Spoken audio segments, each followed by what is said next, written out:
अस्सलाम वालेकुम। Hello and welcome back to the channel. Dear students, कैसे हैं आप सब?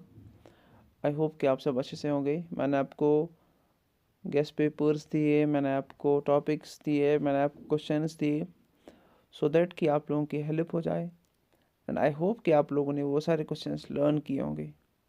ये जो वीडियो है इसमें हम बात करेंगे कि लास्ट डे आपको किन टॉपिक्स को नज़र देनी है। एंड यहाँ पर फिज़िक्स के कुछ क्वेश्चंस मैंने लाए, केमिस्ट्री के एंड बायो के। ठीक है, अगर हम देखेंगे फिज़िक्स की, अगर हम बात करेंगे तो सबसे पहले ये जो हमारा पहला चैप्टर है लाइट रिफ्लेक्शन एंड रिफ्रैक्शन का, इसमें से आपको मिरर्स एंड लेंसेज की जो रे डायग्राम्स है, जैसे मैंने आपको बोला है इससे पहले, वो करने हैं।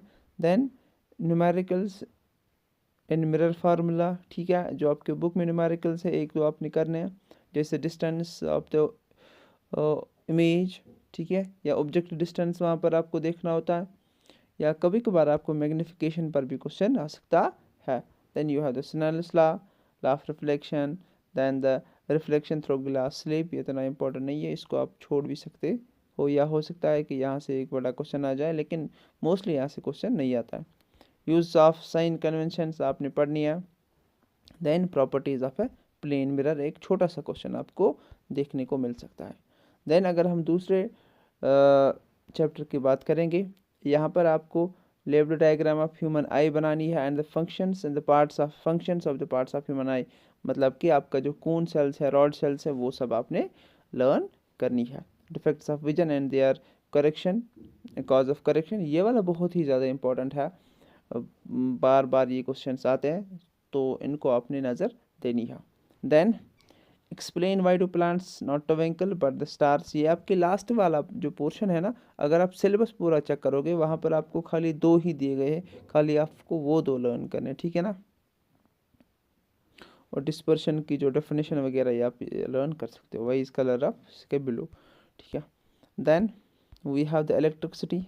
इलेक्ट्रिसिटी में न्यूमेरिकल्स भी आती है, कि कोई बच्चा मुझे कह रहा था खाली न्यूमेरिकल्स ही आते, नहीं, न्यूमेरिकल्स आपने करनी है, लेकिन इसके साथ साथ आपको रेजिस्टेंस भी मतलब ध्यान में रखना है कि इससे क्वेश्चन आ सकता है। छोटा वाला इफेक्टिव इलेक्ट्रिक पोटेंशियल डिफरेंस क्या होती है ये पढ़ना है, रेजिस्टेंस आपको पढ़ने, और on what factors it depends, ये आपको थोड़ा बहुत याद रखना है। Ohm's law in its experimental verification, combination of resistance in series and parallel, Joule's law of heating and its practical applications. So this was from the electricity chapter. Then magnetic effect of electric current, इसमें आपको properties of magnetic field बहुत ज़्यादा important है, बहुत ज़्यादा important है। Fleming's left hand rule important है बहुत ज़्यादा। Magnetic field due to current carrying circular loop, इसको थोड़ा बहुत आपने नज़र मारनी है, और इसको थोड़ा बहुत आपने लर्न करना है। आ जाओ, ये हो गया आपका फिज़िक्स वाला कंप्लीट, एंड ये है आपका अब केमिस्ट्री वाला पोर्शन, ठीक है। अब अगर हम बात करेंगे यहाँ पर केमिकल रिएक्शन एंड इक्वेशन, बहुत ही ज़बरदस्त चैप्टर है, एंड ये आपका स्कोरिंग चैप्टर है। यहाँ पर आपको चीज़ों को देखना है, ठीक है। कंबशन, डिकम्पोजिशन, डिस्प्लेसमेंट एंड ये सारी रिएक्शंस आपने लर्न करनी है। करोजन एंड डेंसिटी आपको लर्न करनी है। Then balancing of chemical equation बहुत ज़्यादा इंपॉर्टेंट है आपको एग्ज़ाम में, ये बहुत ही इसका वैल्यू है कि ये आ जाएगा, इसकी प्रोबेबिलिटी है कि ये आ जाएगा। What is the chemical equation and why it is need to balance, ये भी आ सकता है आपके 3 मार्क्स में, 3 मार्क्स के पोर्शन में। अब बात करेंगे कार्बोनेटेड कंपाउंड्स की।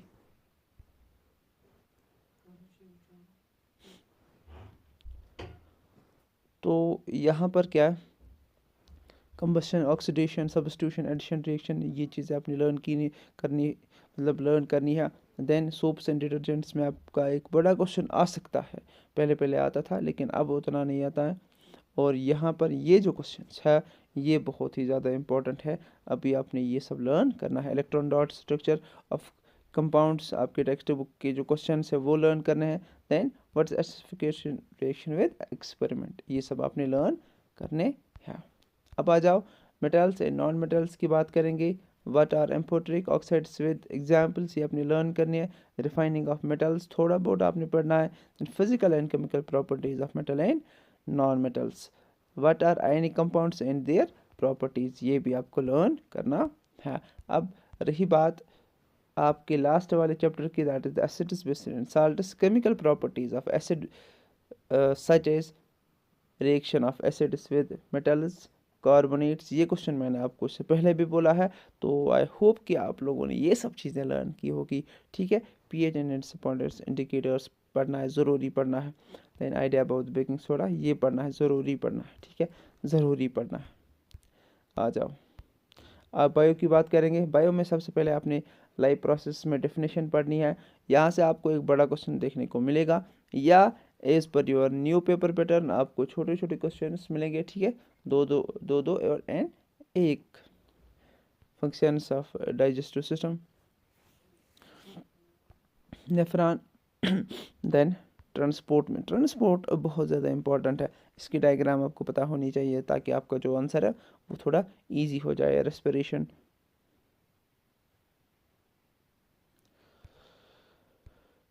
अब आ जाओ कंट्रोल एंड कोऑर्डिनेशन में आपको क्या पढ़ना है।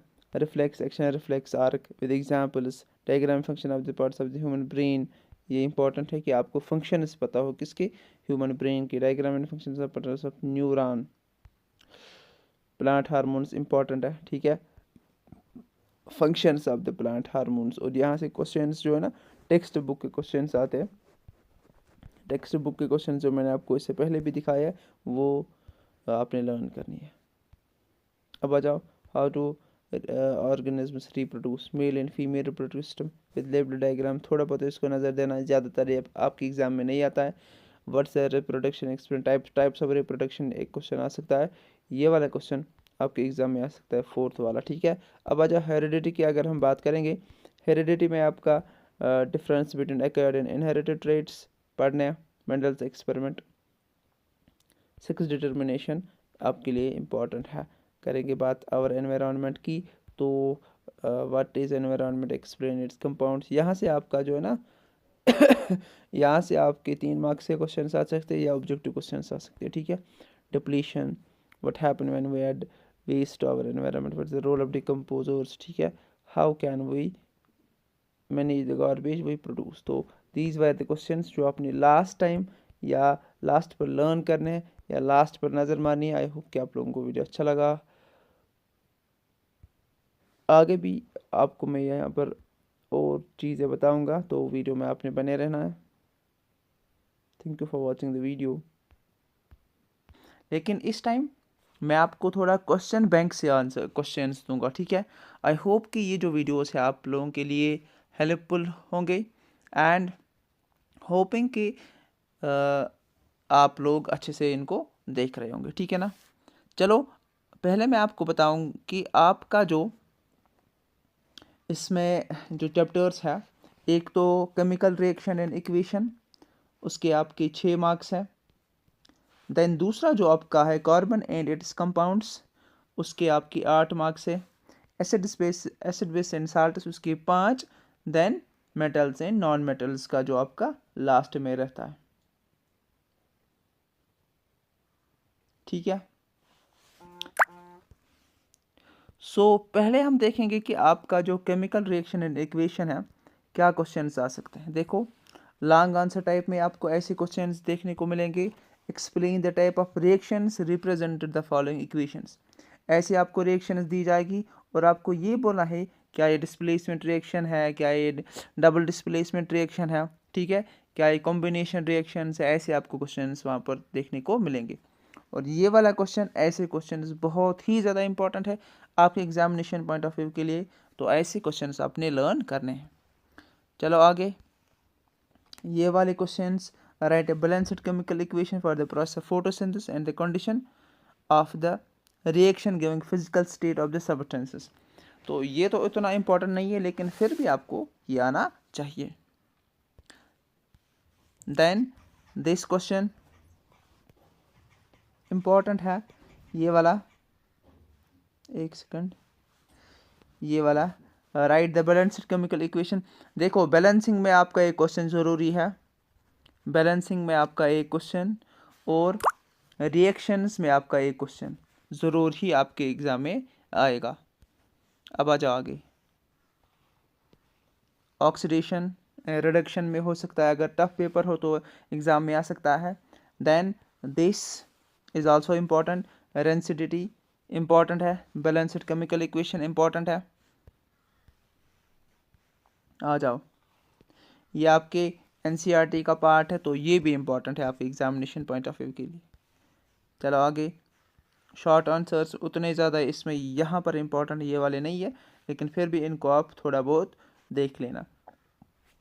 अब अगर हम ऑब्जेक्टिव क्वेश्चंस की बात करेंगे, लाइक इजी ऑब्जेक्टिव्स है, oxidation is a process which involves, oxidation में क्या होता है, ऑक्सीडेशन में क्या होता है, एडिशन ऑफ ऑक्सीजन होता है। तो पहला ही पार्ट इसमें आपको ये करना है, टिक करना है। दूसरा, a substance added to food containing fats and oils is, क्या हम इसमें ऐड करते हैं, एंटीऑक्सीडेंट। इसी तरीके से the correct form of rust is Fe2O4 है कहीं पर, ये this is the correct option. इस तरीके से आपको ये सारे क्वेश्चंस देखने हैं। जैसे ये वाला क्वेश्चन नंबर 4, ये कौन सी रिएक्शन है, अगर हम ध्यान से देखेंगे it is the displacement reaction. इसी तरीके से the reaction of H2 gas with oxygen gas to form water is an example of, ये रेडॉक्स वाली रिएक्शन है, ठीक है ना। तो इस तरीके से आपको ये सारे क्वेश्चंस देखने, खुद इनको लर्न करने की करनी है कोशिश, ताकि आपका एग्ज़ाम ठीक हो जाए। अब ये जो नीचे क्वेश्चंस है, ये आपके एग्ज़ाम में नहीं होंगे वैसे। असर्शन और रीजनिंग का जो पार्ट है, एक क्वेश्चन आपका आता है, तो इनको भी आप थोड़ा बहुत नज़र दोगे। इनमें से आप खाली ये वाला और ये वाला कर लेना। So this was all about in the chapter of the, इसको हम क्या कहते हैं, केमिकल रिएक्शन एंड इक्वेशन। अब हम आपका दूसरा चैप्टर देखेंगे। So this is your carbon and compounds वाला चैप्टर, ठीक है ना। तो सबसे पहले हम देखेंगे कौन से क्वेश्चंस हमारे लिए इम्पोर्टेंट है, तो उनको हम देखेंगे। यहाँ पर ये वाला क्वेश्चन बहुत बार रिपीट होता है, हो सकता है कि आपके एग्ज़ाम में भी रिपीट हो जाए ये वाला क्वेश्चन। इसको भी आप नज़र दे के जाना, बिकॉज़ ये उसके साथ मिलता है, केमिकल रिएक्शन एंड इक्वेशन के साथ। ये वाला थोड़ा बहुत इम्पोर्टेंट है, ज़्यादा नहीं। होमोलॉगस सीरीज इम्पोर्टेंट है।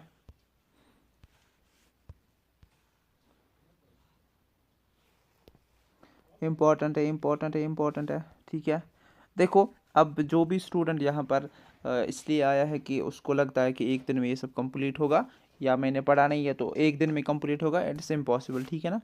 फिर भी मैं, अगर आपको एक दिन में पढ़ना है ना, एक दिन के लिए मैं आपको इतना बताऊंगा कि आप केमिकल रिएक्शन एंड इक्वेशन में आप बैलेंसिंग के जो क्वेश्चन है वो कर लेना, और डिस्प्लेसमेंट वो सारे क्वेश्चंस कर लेना, डिस्प्लेसमेंट, कॉम्बिनेशन, इसमें रेडॉक्स रिएक्शन आपने कर लेना है, आइसोमेरिज्म करना है, होमोलॉगस सीरीज करना है, ठीक है। तो ऐसे क्वेश्चंस जो इंपॉर्टेंट है वो आपने करने हैं। ऐसे क्वेश्चंस आपके एग्ज़ाम में, अगर टफ एग्ज़ाम होगा तो ये इम्पॉर्टेंट है। IUPAC नेम्स भी आ सकते हैं। अब शॉर्ट आंसर्स में यहाँ पर आपको खाली नज़र देने इन सारे क्वेश्चंस को, ज़्यादा इसमें सपोनिफिकेशन इम्पोर्टेंट है, बाकी इसमें ज़्यादा इम्पोर्टेंट नहीं है। आ जाओ,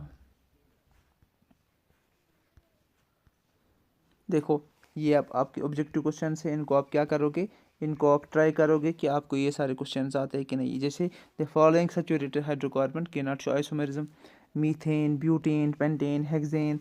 मीथेन इसका करेक्ट ऑप्शन है।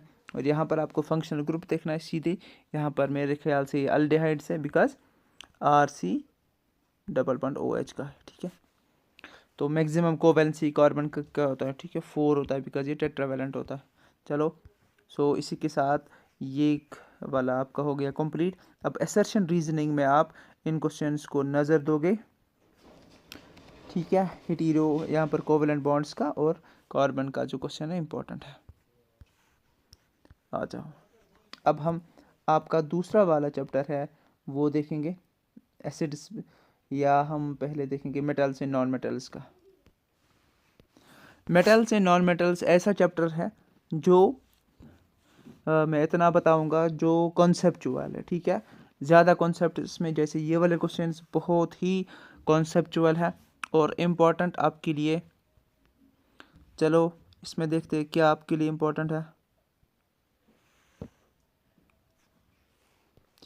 ये वाले इम्पोर्टेंट है, ये वाले नहीं, ये छोड़ो, ये नहीं होगा,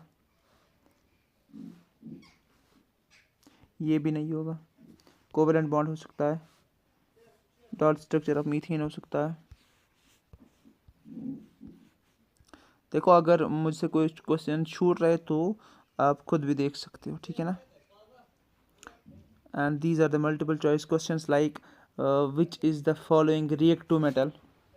यहाँ पर मैं आपको बताऊँ कि आपको रिएक्टिविटी जो है ना, रिएक्टिविटी आपको लर्न होनी चाहिए। यहाँ पर इसका जो आंसर है वो जिंक है, ठीक है। जैसे आपको याद होना चाहिए potassium, sodium, calcium, magnesium, aluminium, ठीक है, जिंक, आयरन। ये एक सीरीज़ है, रिएक्टिविटी सीरीज़, जो आपने लर्न करनी है, उससे आपको एक क्वेश्चन ज़रूर ही मिलेगा। Which are the following non metal is liquid. इनमें से कौन सा नॉन मेटल है जो लिक्विड है? ब्रोमीन है। Metal which has no action with water, तो इसमें से कौन सा है? गोल्ड है, simple. The most abundant metal in the earth's crust, इसमें से कौन सा है? आयरन, अल्युमिनियम, कैल्शियम, सोडियम, तो मेरे ख्याल से एल्युमिनियम है। The metal which is liquid at room temperature, तो ये आपको पता होगा, मरकरी है कहीं पर, हाँ यहाँ पर है। Which of the following non metal is lustrous, lustrous को कौन सा नॉन मेटल है? यहाँ पर आयोडीन है इसका ऑप्शन। आ जाओ आगे।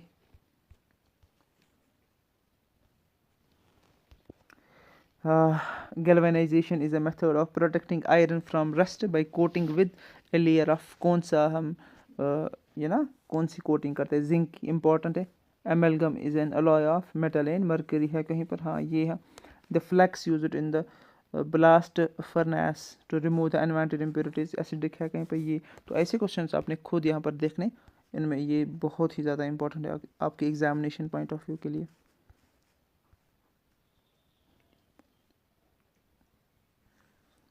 और ये असर्शन रीजनिंग वाले क्वेश्चंस हैं, थोड़े बहुत इनको नज़र मारो कि कैसे क्वेश्चंस आते हैं, ठीक है। यहाँ पर मैं आपको बताऊँगा कि यहाँ पर मैं आपको सिखाऊँगा। देखो असर्शन रीजनिंग अगर आपको पता नहीं है तो आपने ऐसे करने हैं कि अगर आपका असर्शन भी ठीक है और रीज़न भी ठीक है, देन आपका ऑप्शन ए ठीक है। इसी तरीके से अगर आपका असर्शन ठीक है, रीज़न भी ठीक है, and R is not the correct explanation, correct explanation reason नहीं होता है, देन इसका बी पार्ट आंसर है, ठीक है। सो अगर असर्शन ठीक है, रीज़न फॉल्स है, तो इसका सी पार्ट आंसर है। असर्शन फॉल्स है, रीज़न ठीक है, तो इसका डी पार्ट आंसर होता है। अगर आपको समझ में नहीं आ रहा है तो मुझे कमेंट सेक्शन में बताना, I will answer this next time, ठीक है। आ जाओ आपका लास्ट वाला चैप्टर देखते हैं। Important questions from this chapter. देखो वॉशिंग सोडा, ये वाला इंपॉर्टेंट हो सकता है। आगे plaster of Paris, baking soda, plaster of Paris, bleaching powder, crystallisation, washing soda important नहीं है, वॉशिंग सोडा वैसे। ये आपके शॉर्ट आंसर टाइप क्वेश्चन, इनको नज़र मार के जाना। Then these are the multiple choice questions, इनको भी देखना। आई होप कि ये सब चीज़ें आपके लिए हेल्पफुल हो एंड आपका एग्ज़ाम है वो बहुत ही अच्छे से जाएगा, ठीक है। So these were the 4 chapters जो मैंने आपको बोले, और मैंने आपको कुछ क्वेश्चंस दिए जो मुझे लगा कि इम्पोर्टेंट है। अगर आपको इनके अलावा भी इम्पोर्टेंट क्वेश्चंस मिलते हैं कहीं पर, उनको लर्न करके जाना, ठीक है ना। सबसे पहले मैंने आपको बोला था chemical reaction and equation, then मैंने आपको बोला था carbon and its compounds, then मैंने आपको बोला था acid base and salts, and then metals and non metals. इनको आपने अच्छे से लर्न करना है इन चीज़ों को। होप कि आपका जो पेपर है वो बहुत ही अच्छा हो जाएगा, ठीक है। अगर वीडियो आपको अच्छा लगा हो तो वीडियो को शेयर कर देना। और सो ये है आपके चैप्टर्स जो मैंने आपको बोला है, और इनसे भी हम कुछ क्वेश्चंस देखेंगे। आप लोगों के लिए मैं ये भी लेके आया हूँ ताकि आप लोगों की हेल्प हो जाए, ठीक है। केमिकल रिएक्शन एंड इक्वेशन की अगर हम बात करेंगे, चलो इसमें देखते हैं क्या इंपॉर्टेंट है। यहाँ पर ये जो पार्ट है इसको आपको देख कर जाना है एग्जामिनेशन सेंटर में, ठीक है। यहाँ से क्वेश्चंस आपको देखने को मिलेंगे। आ जाओ आगे। ये जो पेज है इस टाइम, ये पेज आपके लिए बहुत ज़्यादा इम्पोर्टेंट है, यहाँ से आपको क्वेश्चन ज़रूर ही आ जाएंगे। याद रखना, इस टाइम मैं बोल रहा हूँ कि यहाँ से आपको क्वेश्चन ज़रूर आएगा। ये जो पेज है हर साल इस पेज से क्वेश्चन आता है, चाहे वो कोई भी क्वेश्चन हो, एंडोथर्मिक रिएक्शन हो, एक्सोथर्मिक रिएक्शन हो, बैलेंस्ड केमिकल इक्वेशन हो, ठीक है। जो भी यहाँ पर क्वेश्चंस है इनको आपने अच्छे से लर्न करना है। रेंसिडिटी करोजन हो, ठीक है। तो ये वाला पेज बहुत ज़्यादा इम्पोर्टेंट है, इस पेज को आपने ज़बरदस्त तरीके से लर्न करना है। आ जाओ। उसमें इतना ही था, उतना ही आपको लर्न करना है। यहाँ पर कार्बन एंड इट्स कंपाउंड्स में आपको एक इम्पॉर्टेंट चीज़ बताऊंगा, होमोलॉगस सीरीज़ को नज़र मार कर जाना, इम्पॉर्टेंट है आपके एग्जामिनेशन पॉइंट ऑफ व्यू में। आ जाओ, ये वाला जो मैं आपको दिखाऊंगा ये ज़्यादा इम्पोर्टेंट। देखो, ये जो ऑब्जेक्टिव्स हैं इनको आपने ज़रूर ही देखना है। इस टाइप के ऑब्जेक्टिव्स आपके एग्जामिनेशन में आ सकते हैं, ठीक है ना। इनको नज़र मार के जाना, जैसे मैंने बोला होमोलॉगस सीरीज़, और आपको इथेनॉइक एसिड की प्रॉपर्टीज़ वगैरह जो है ना ऊपर, वो आपको देखने हैं। ये वाला भी इम्पोर्टेंट है। मेटल्स नॉन मेटल्स की अगर बात करेंगे, जो क्वेश्चंस मैंने आपको पहले से दिए हैं उनको भी नज़र मारना, और यहाँ पर मैं आपको बताऊंगा कि फिजिकल प्रॉपर्टीज़, केमिकल प्रॉपर्टीज़ को भी आपको देखना है। और एक चीज़ रिएक्टिविटी सीरीज़ में आपको दिखाऊंगा। रिएक्टिविटी सीरीज़ इसलिए इम्पोर्टेंट है बिकॉज आपके एग्ज़ाम में यहाँ से क्वेश्चन ज़रूर आता है। हमने जो ऑब्जेक्टिव्स किए थे उसमें पहले, तो वहाँ से भी क्वेश्चन एक दो हमने देखे, ठीक है ना। तो इसको ध्यान से पढ़ना। यहाँ पर ये बुक के जो ऑब्जेक्टिव्स हैं इनको हमेशा आपने देखना है, ठीक है। हो सकता है आपके एग्ज़ाम में आ जाए। ये वाला इम्पोर्टेंट है, एम्फोटेरिक ऑक्साइड्स।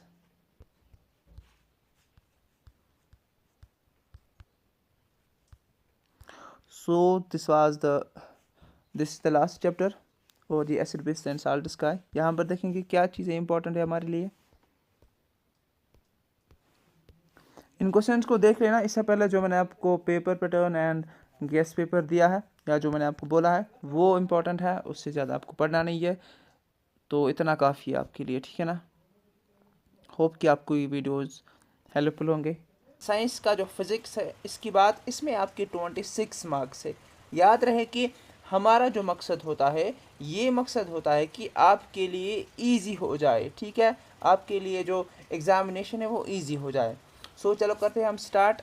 ज़्यादा टाइम हम वेस्ट नहीं करेंगे। इससे पहले अगर आप चैनल पर नए हो तो चैनल को सब्सक्राइब कर देना, एंड वीडियो अगर आपको अच्छा लगा तो लास्ट पर शेयर भी कर देना। ये आपको याद रखना है कि ये जो यूनिट है ये आपका सिलेबस में नहीं है, ठीक है। दैट मीन्स आपकी ये जो 4 यूनिट्स है इसमें आपको 26 मार्क्स है। पहले में 8 है, दूसरे में 5 है, और फिर 6 और 7 है।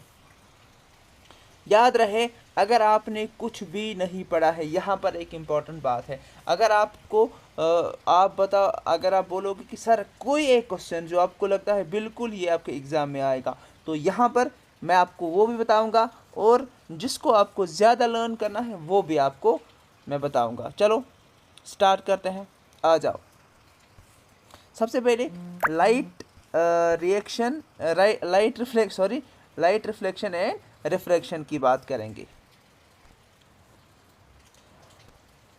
पहले चैप्टर में अगर हम स्फेरिकल मिरर्स की बात करेंगे, ये वाला चार्ट आपके लिए इम्पोर्टेंट है। हो सकता है इससे आपको ऑब्जेक्टिव्स देखने को मिले। क्या, अगर हमने इन्फिनिटी में ऑब्जेक्ट रखा तो इसकी जो पोजीशन है कहाँ पर बनेगी, इसका जो साइज़ है क्या होगा, इसका जो नेचर ऑफ इमेज है क्या होगा। दैट मीन्स कि ये वाला जो टेबल है आपको ज़रूरी ही पढ़ना है। इसको एक दो बार लर्न कर लो, इसको एक दो बार पेज पर लिख लो तो हो जाएगा। देखो यहाँ पर एक ट्रिक है कि हमेशा आपकी जो इमेज है वो रियल एंड इन्वर्टेड बनती है विदाउट, जब बिटवीन प्रिंसिपल फोकस एंड जब पोल एंड फोकस के दरमियान हमारी जो है ना पोजीशन होती है किसकी, ऑब्जेक्ट की, तब हमारा वर्चुअल एंड इरेक्ट होता है। बाकी हमारा हमेशा रियल एंड इन्वर्टेड होता है। ये आपको याद रखना है ताकि आपकी थोड़ी बहुत हेल्प हो जाए लर्न करने में, ठीक है। तो ये आपको लर्न करना है। आ जाओ, दूसरा जो इम्पोर्टेंट है,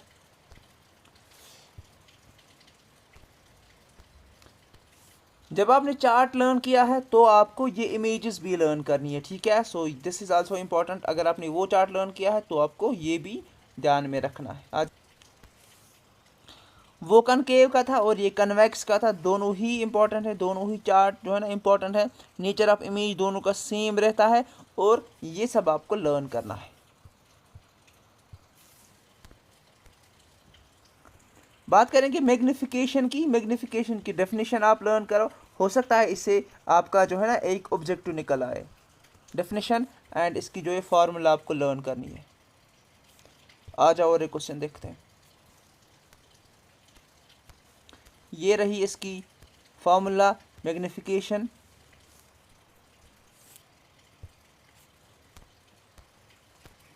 पावर ऑफ लेंस की डेफिनेशन आपको लर्न करनी है और हो सकता है कि आपको इसमें एक ऑब्जेक्टिव देखने को मिले, ठीक है। तो इस पर थोड़ा बहुत आपने ज़ोर देना है। ये वाले ऑब्जेक्टिव्स आपको इम्पोर्टेंट है,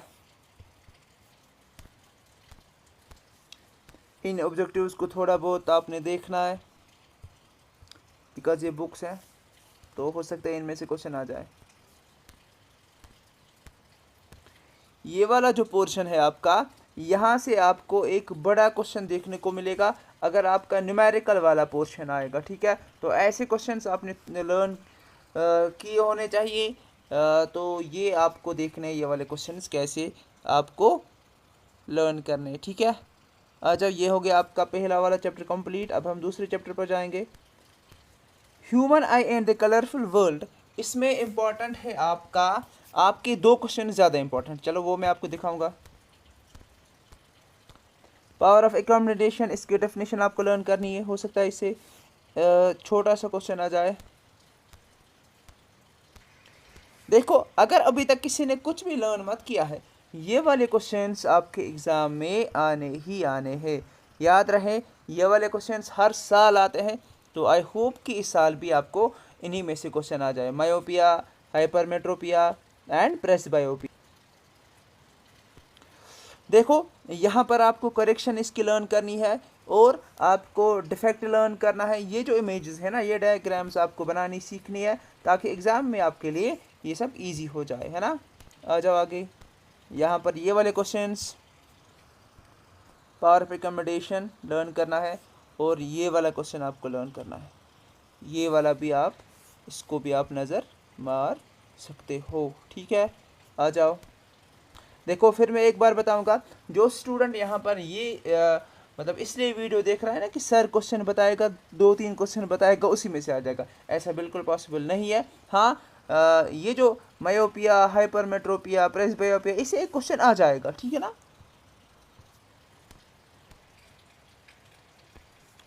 अब आ जाओ, आपका तीसरा चैप्टर है इलेक्ट्रिसिटी। इलेक्ट्रिक करंट और सर्किट, आपको थोड़ा बहुत इसके बारे में पढ़ना है एंड इससे क्या क्वेश्चंस आ जाएंगे वो मैं आपको बताऊंगा। इसमें आपके लिए वो मसला इम्पॉर्टेंट है। आपको यहाँ पर और एक चीज़ याद रखना है कि electric field lines and electric properties, मतलब इनकी properties, electric field lines and properties, ठीक है, वो इम्पॉर्टेंट है, आपके एग्जामिनेशन में आ सकते हैं। चलो आ जाओ।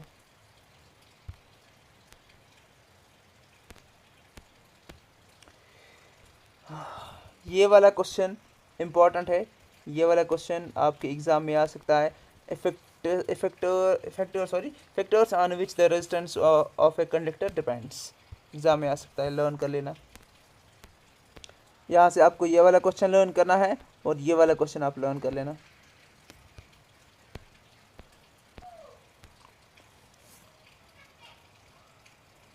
रेजिस्टेंस में आपको क्या करना है, रेजिस्टेंस में आपको सीरीज़ और पैरेलल रेजिस्टेंस को नज़र देकर जाना है, ठीक है ना, मतलब पढ़ के जाना।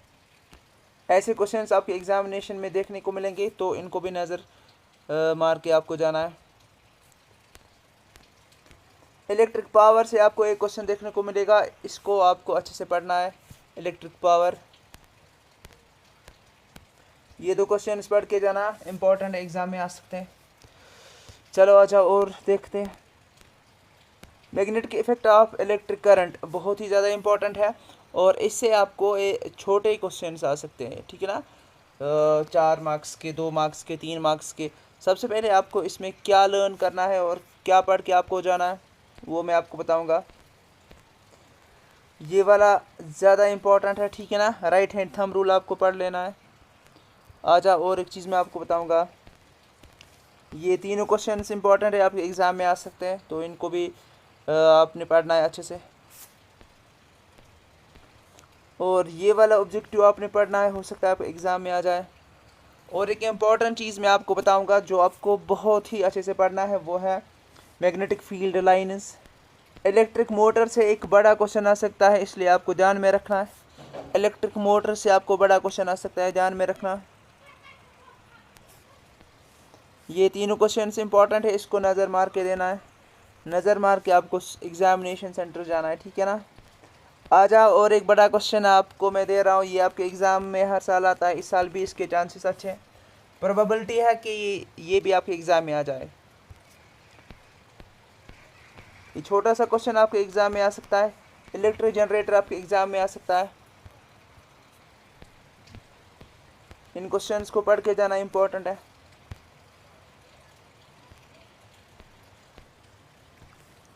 इन ऑब्जेक्टिव्स को पढ़ के जाना है, आपके एग्जामिनेशन पॉइंट ऑफ व्यू के लिए, आपके एग्जामिनेशन के लिए बहुत ही ज़्यादा इम्पोर्टेंट है, ठीक है ना। So this was your physics. अभी मैं आपको और एक इम्पॉर्टेंट चीज़ें बताऊंगा। मैग्नेटिक फील्ड लाइंस इम्पॉर्टेंट है, बहुत ही ज़्यादा इम्पॉर्टेंट है, पढ़ के जाना।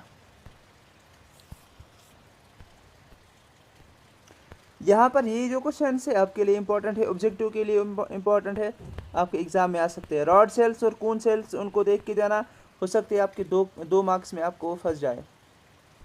अब मैं आपको लास्ट में बताऊंगा कि आपके लिए क्या क्या इम्पोर्टेंट है, जो आप मतलब नटशेल में याद रखोगे, ठीक है। देखो, अगर हम बात करेंगे मैग्नेटिक इफेक्ट ऑफ करंट की, वहाँ पर आपको मोटर ठीक है ना, वो लर्न करना है, इलेक्ट्रिक मोटर। इस तरीके से वहाँ पर आपको मैग्नेटिक फील्ड लाइंस के बारे में लर्न करना है, वहाँ पर आपको रूल्स के बारे में लर्न करना है, ठीक है ना, Fleming left hand rule, right hand rule, ठीक है, वो सब आपको लर्न करना है। इलेक्ट्रिसिटी के बारे में आपको मैंने आपको जो बोला है, खाली वो आप लर्न कर लो तो हो जाएगा आपका, ठीक है ना। Human I and the colourful world, यहाँ पर आपको मायोपिया, हाइपरमेट्रोपिया, वो सब लर्न करना है। एंड अगर आप आई की जो डायग्राम है वो भी बना पा रहे हो, तो वहाँ पर आपको कून सेल्स एंड रॉड सेल्स हो जाएगा, ठीक है ना, इतना। और अगर हम बात करेंगे इस कलरफुल वर्ल्ड के बारे में ना, मतलब वहाँ पर आपको ये सब क्वेश्चंस आ जाएंगे। इसके साथ साथ इसके साथ साथ वो क्वेश्चंस भी आ सकते हैं कि why the colour of sky is blue, वो सब क्वेश्चंस, या टिंडल इफेक्ट आपके एग्जाम में आ सकता है। लाइफ रिफ्लेक्शन एंड रिफ्रैक्शन में आपको क्या पढ़ना है, यहाँ पर आपको पढ़ना है कि पोजीशन इमेज की कहाँ पर कैसे बनती है, या साइन कन्वेंशंस आपको लर्न करने हैं, ठीक है ना। इमेज डिस्टेंस, ऑब्जेक्ट डिस्टेंस, उस पर क्वेश्चंस आपको आ सकते हैं। अगर आपने पहले से ये सब पढ़ा है तो आपको इन चीज़ों को रिविजन करना है, तो आपका हो जाएगा अच्छे से। लेकिन अगर आपने अभी तक ये सब नहीं पढ़ा, आपको ये पता नहीं है कि मैं क्वेश्चन को कैसे आंसर लिखूंगा, तो आपके लिए बहुत ही सबसे पहले अगर आप लाइव प्रोसेस की बात करोगे, लाइव प्रोसेस में एक इम्पॉर्टेंट क्वेश्चन है जो आपको इस वाले पेज से है, वो ये वाला है, ठीक है ना। ये वाला क्वेश्चन नंबर 2 वाला, ये आपको बहुत ही ज़्यादा ज़रूरी लर्न करना है। और इसके बाद what are the outside raw materials use for an organism, ये क्वेश्चन आपको लर्न नहीं करना है, ना ही ये करना है, ना ही ये करना है, बिकॉज मुझे लगता है कि ये वाला ज़रूर आपके एग्जामिनेशन में आ सकता है। चलो आगे चलते हैं। अब यहाँ पर ये वाला क्वेश्चन इंपॉर्टेंट है, आ सकता है, ये वाला क्वेश्चन इंपॉर्टेंट है, आ सकता है। मुझे लगता है इसमें से हमारे पांच जो क्वेश्चंस है, ये 5 क्वेश्चंस आपने लर्न करने हैं। कितने? 2 3 3 सेंटेंसेस आपको लिखने। फॉर एग्जांपल ऑटोट्रॉपिक हेटेरोट्रॉपिक आप लोगों ने पढ़ा होगा। Where do plants get each of the raw material required for the photosynthesis, ठीक है ना। आपको लिखना है कि कार्बन डाइऑक्साइड कहाँ से आता है, वाटर कहाँ से आता है, ठीक है, क्लोरोफिल कहाँ पर प्रेजेंट है, ये सब आपको लिखना है, तो ये आपका हो जाएगा। Role of acid in our stomach, पता है ना, एंटीबैक्टीरियल इन एक्शन, या एसिडिक बनाता है फूड को, ये भी ईजी है। Function of digestive enzymes, digestive enzyme क्या करता है, जो हमारे पास कंपाउंड कॉम्प्लेक्स फूड मटेरियल होता है उसको सिंपल बनाता है, ठीक है। ऐसे आंसर्स आपको 3-3 सेंटेंस के आंसर्स इसमें लिखने हैं। How is the small intestine digested to absorb digested food, तो इसका आंसर आपको क्या लिखना है वहाँ पर, ऐसे विलय लाइक फिंगर लाइक स्ट्रक्चर्स विलय होते हैं, ठीक है। ये विलय आपको स्ट्रक्चर बनाना है तो आपका ये वाला भी ईजी से आंसर इसका आ सकता है। चलो आ जाओ आगे। अब हमारे पास देखो ये वाला क्वेश्चन तब आ जाएगा जब एग्जामिनर बहुत ही टफ क्वेश्चन आपको देगा, ठीक है। ये क्या क्वेश्चन है, ये आपको लिखना है कि ग्लूकोज को हम किन टाइप्स में ऑक्सीडाइज करते हैं, ठीक है। पायरुवेट बनता है, और यहाँ पर एक चीज़ आपको याद रखना है कि ये जो ग्लाइकोलाइसिस होती है ये साइटोप्लाज्म में होती है हमेशा। फिर आपको ये 3 चीज़ें याद रखनी है, मतलब कि अगर हमारे पास ऑक्सीजन प्रेजेंट होगा तो ये माइटोकॉन्ड्रिया में जाएगा और कार्बन डाइऑक्साइड एनर्जी प्रोड्यूस होगी। अगर हमारे पास कार्बन डाइऑक्साइड नहीं होगा तो अगर फिर ये मसल सेल की बात करता है तो यहाँ पर हमारे पास लैक्टिक एसिड बन जाएगा और यहाँ पर इथेनॉल बन जाएगा, मतलब यहाँ पर फर्मेंटेशन होगी और यहाँ पर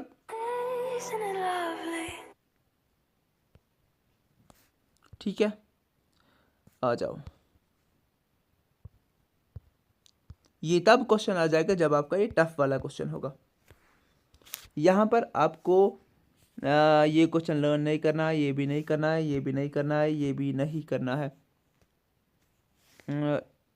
इसको अगर थोड़ा बहुत आप लर्न करोगे तो हो जाएगा, लेकिन ये ज़्यादा इम्पोर्टेंट नहीं है। चलो आ जाओ। हाँ, ये वाला पार्ट बहुत ही ज़्यादा इम्पोर्टेंट है, याद रखना। ये 2 क्वेश्चंस आपके एग्जामिनेशन में बहुत ही मतलब ज़्यादा प्रोबेबिलिटी है आ सकता है, ठीक है ना। ये भी आ सकता है, ये आपको लर्न नहीं करना है, ये भी आपको लर्न नहीं करना है। अब देखो हमेशा आप याद रखोगे कि रेस्पिरेशन से क्वेश्चंस नहीं आते थे, इस साल हो सकता है कि आपको एनाएरोबिक और एरोबिक वाला पार्ट आ सकता है विद एग्जाम्पल्स, तो उसको भी आपको नज़र मारनी है। अब एक्सक्रीशन की बात करेंगे। एक्सक्रीशन में आपको describe the structure and function of nephron, ज़्यादातर ये क्वेश्चन अब नहीं आता है, लेकिन फिर भी आपको डायग्राम पता होनी चाहिए और ये क्वेश्चन आप लर्न कर लेना, ये आ सकता है। चलो आ जाओ, ये आपके ऑब्जेक्टिव्स है, इनको नज़र मार दो और मुझे कमेंट सेक्शन में बताना। अब देखो यहाँ पर क्या क्या इंपॉर्टेंट है। How are feeds digested in our bodies, feeds को हम कैसे डाइजेस्ट करते हैं, where does this process take place. Easy सा क्वेश्चन है, आपके एग्जामिनेशन पॉइंट ऑफ व्यू के लिए बहुत ही ज़्यादा इंपॉर्टेंट है। और यहाँ पर ज़्यादा इंपॉर्टेंट जो है ना, जिसने कुछ पढ़ा भी नहीं है उसके लिए क्वेश्चन नंबर 12 इंपॉर्टेंट है। देन ये वाला इंपॉर्टेंट नहीं है, ये वाला आपको पढ़ना है, ये वाला ज़्यादा इंपॉर्टेंट है, ठीक है। ये तो आपको मैंने पहले ही बोला। What is the role of saliva in the digestion of food, ये आपको 2 मार्क्स से क्वेश्चन आ सकते हैं। चलो आ जाओ। हाँ, ये आपके कंट्रोल एंड कोऑर्डिनेशन का क्वेश्चन है। Difference between reflex action and walking, important question है, ये भी इंपॉर्टेंट है। और which part of the brain maintains posture equilibrium, ये छोड़िए, इंपॉर्टेंट नहीं है। आ जाओ, ये आप लर्न नहीं करना, जिसने किया है तो वो इसको नज़र मारेगा, लेकिन मेरे लिहाज से ये ज़्यादा इंपॉर्टेंट नहीं है। यहाँ पर ये वाला क्वेश्चन इंपॉर्टेंट है, what is the movement of leaves of the sensitive plant from, ये इंपॉर्टेंट है, ये भी इंपॉर्टेंट है, ये इंपॉर्टेंट नहीं है और इसको भी छोड़ दो। चलो आ जाओ।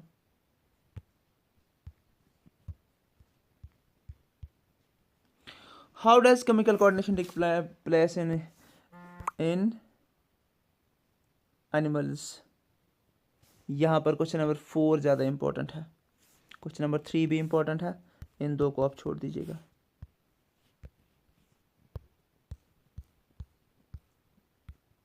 ये ऑब्जेक्टिव क्वेश्चन है, आप इनको नज़र मारिएगा और मुझे कमेंट सेक्शन में इसके आंसर्स बोलना। अब आ जाओ, यहाँ पर क्या इंपॉर्टेंट है, ये इंपॉर्टेंट है, ये वाला इम्पोर्टेंट है, ये इम्पोर्टेंट नहीं है, ये इम्पोर्टेंट है। फोटोट्रॉपिज्म ईजी है तो आप ये कर सकते हो, ये वाला इम्पोर्टेंट है, ठीक है ना, ये वाला। तो ये these are the important questions. देखो अब कोई मुझे पूछेगा ना, कोई मुझे बोलेगा कि सर इतने सारे आपने बोले, इतना सारा कब मैं लर्न करूँगा। देखो अगर आपने पहले से लर्न नहीं किया है तो मैं आपको कैसे पेपर बता सकता हूँ, ठीक है ना। हम भी प्रोबेबिलिटी देखते हैं कि कौन सा क्वेश्चन इंपॉर्टेंट है, क्वेश्चन कौन सा नहीं है। और ये वाला इंपॉर्टेंट है बहुत ही ज़्यादा, आपके एग्जामिनेशन पेपर में आपको ये दिखेगा इंशाल्लाह, ठीक है। आ जाओ,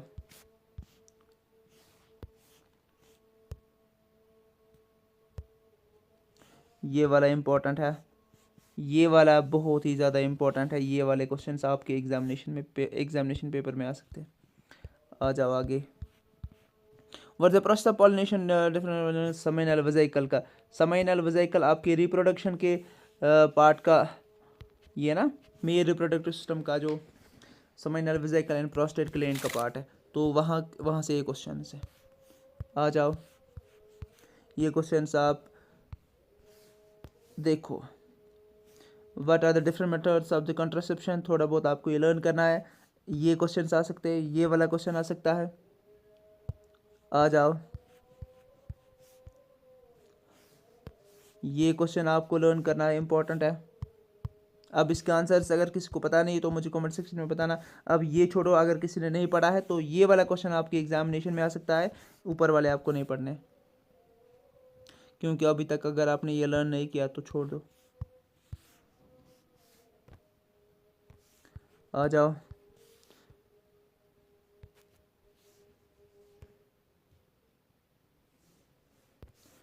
ये छोड़ दो।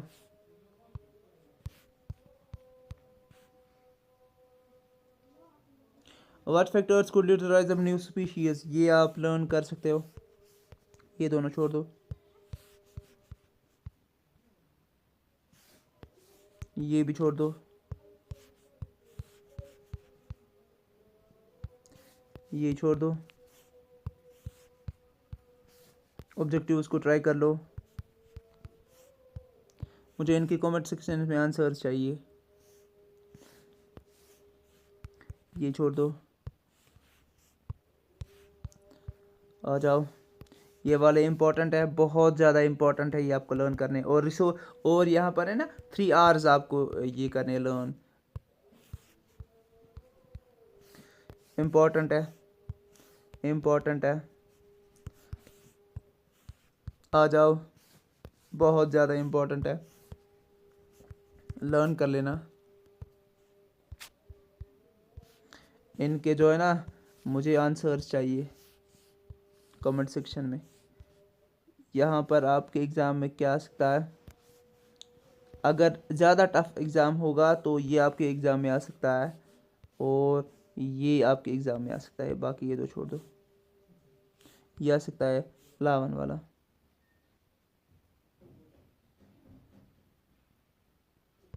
हाँ, अगर आप ये भी लर्न करोगे थोड़ा नज़र मार दोगे, क्योंकि इम्पोर्टेंट मुझे लग रहा है।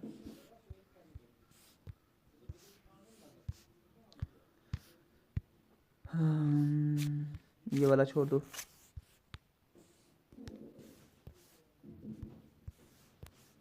छोड़ दो ये वाला।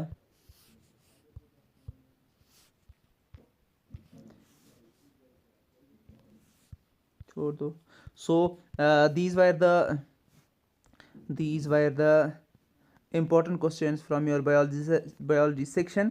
आई होप कि आप लोगों ने ये सब पढ़े होंगे। देखो अगर कोई ये पूछता है ना कि सर जी इनमें से आएगा नहीं आएगा, मैक्सिमम क्वेश्चंस इनमें से आ जाएंगे। और अगर किसी ने नहीं पढ़ा है तो उसके लिए मैं यहाँ पर एक चीज़ बताऊँगा कि आपने अगर लाइव प्रोसेस अच्छे से पढ़ी है, ठीक है, तो वहाँ से आपके 5 मार्क्स आ जाएंगे। एंड अगर आपने कंट्रोल एंड कोऑर्डिनेशन अच्छे से पढ़ा है तो वहाँ से भी आपको 5-6 मार्क्स आ जाएंगे। एनवायरनमेंट से भी 2-3 मार्क्स आप लर्न कर सकते हो इजी। तो रिप्रोडक्शन से भी आप कर सकते हो याद, तो हो जाएगा। अगर आपने कुछ नहीं पढ़ा तो मैं क्या कर सकता हूँ, ठीक है ना, उसकी ज़िम्मेदार आप खुद हो। वीडियो अगर आपको अच्छा लगा तो वीडियो को शेयर कर देना, चैनल पर नए हो तो चैनल को सब्सक्राइब कर देना। Thank you for watching, thank you very much.